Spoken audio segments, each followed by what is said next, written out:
नमस्ते गाइजहरु। यो गाउँबेसीनेपाल.com चाहिँ यो दाइको च्यानल हो है, युट्युब च्यानल। आज चाहिँ दाइले चाहिँ यहाँ मासु बनाउँदै हुनुहुन्छ, मटन करी हो मटन करी। अनि म चाहिँ यसो क्यामेराम्यान बनेको के। अनि यो हाम्रो चाहिँ पूजाको मासु छ, दाइ गिर जानु भयो। यो मासु छ। अनि सुन्नु न, यो जुम अनि अफ गर्ने कसरी हो? जुम गराउने अनि सानो गराउने अनि बोल्दै गरेर कसरी हुन्छ र? ए यस्तो है चाहिँ। अनि रोक्नु पर्यो यहाँबाट।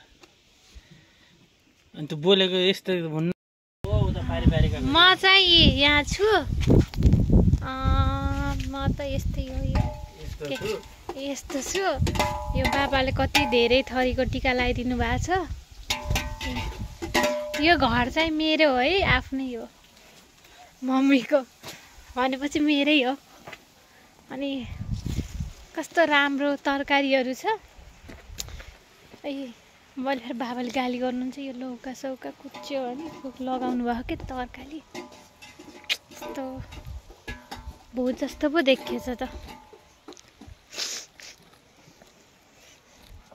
अब के गर्ने, खाली मान्छे, समयको सदुपयोग गर्नु पर्यो नि त।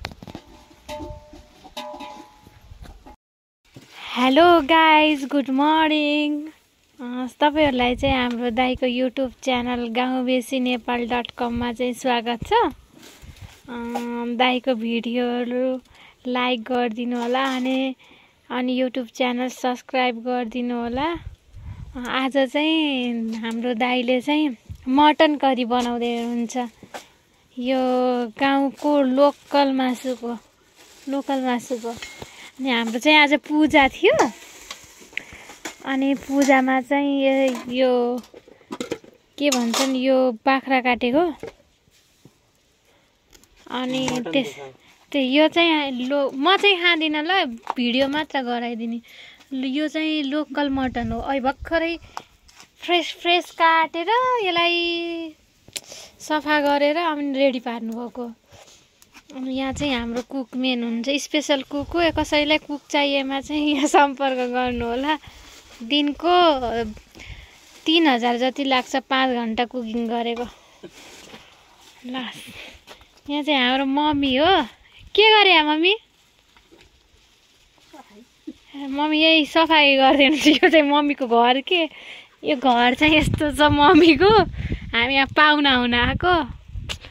यो चाहिँ यही 2 करोड जतिको घर हो। कसैलाई चाहिए चाहिँ सम्पर्क गर्न सक्नुहुन्छ ल। राम्रो छ। यसलाई टक्क फर्निचरहरू लिएर आएर यसो मेन्टेन गर्ने हो भने चाहिँ राम्रै हुन्छ। खासै नराम्रो भन्न मिल्दैन।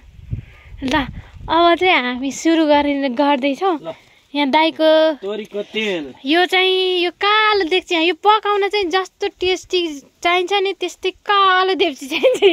यो कालो खालको देख्छीमा तोरीको तेल, शुद्ध घरको तोरीको तेल है। यो बर्तुङ मिलबाट ल्याएको न। तेल तातेपछि यो प्याज हालिदिनु भयो।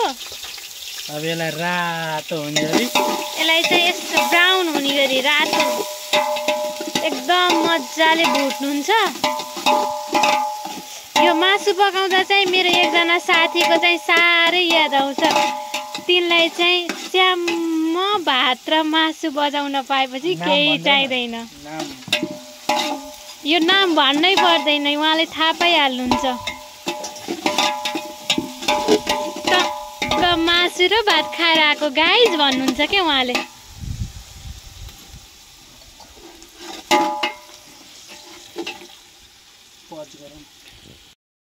अब चाहिँ हाम्रो यो मटन हाल्न रेडी हुँदैछ। ओरिजिनल गाउँको खसी, गाउँको खसी हो, गाउँको। Wow very nice.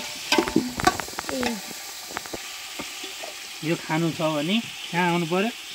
पाल्पा ओ बर्तुङ वडा नम्बर 6 या छैन? 6।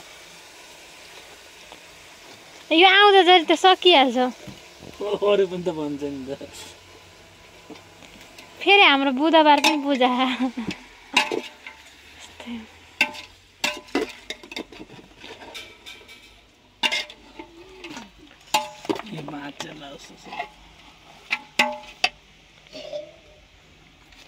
रेड कलरको पानी बलड आएको त खोइ त यो मासु हालेको अहिले अब हाम्रो चाहिँ प्याज चाहिँ यो रेड कलरको भइसक्यो पाक्दा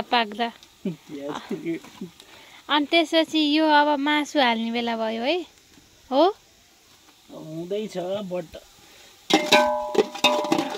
आगो चाहिँ बस त्यस्तो बोल्दैछ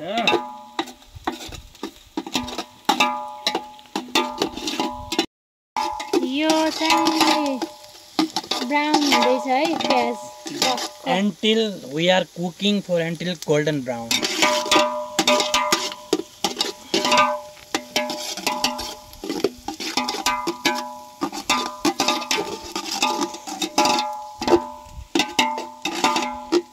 यो त कान्छीको किचन जस्तो लागिरहेको मलाई यो बोल्ने मान्छे एक्सपर्ट हुनुपर्छ यो गर्ने मान्छे